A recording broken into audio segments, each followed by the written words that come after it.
this study. So essentially, what we wanted to do is to kind of get an assessment of like what exactly is the capability of the existing like object detection models out there, and then what we can do to sort of improve their performance on specifically for very like domain specific tasks. And we wanted to assess both the classification accuracy and then like the bounding box accuracy of all these different models, and then also learn how we can improve them via fine tuning, and then also measure how much the improvement, the fine tuning actually improved the accuracy.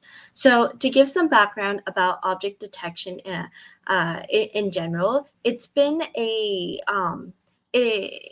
part of like the history of deep learning for a while, but recent years have had some a lot of like advancements of regarding it, and it's really relevant in today's day and age for AI applications, especially when you come to things about trying to recognize things from like surveillance, autonomous vehicles, and also like defense have like huge use cases for computer vision like tasks. And essentially, from Anode's perspective, we want to expand our product to be multimodal. So not just natural language things, but eventually, with images and like detection as well. So it's really become something that's a lot more relevant.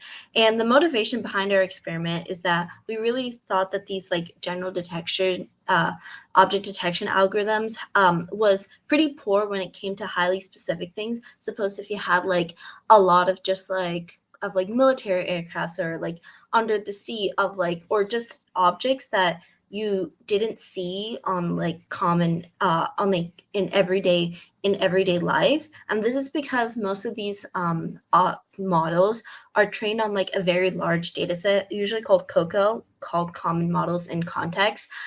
So it's pretty good at like detecting like everyday objects, but the model is like really poor when you have these like niche, like lesser known objects. So the motivation is like for those who want like strong performance on these like more domain specific tasks, let's improve the performance of those. And these are the the models we selected.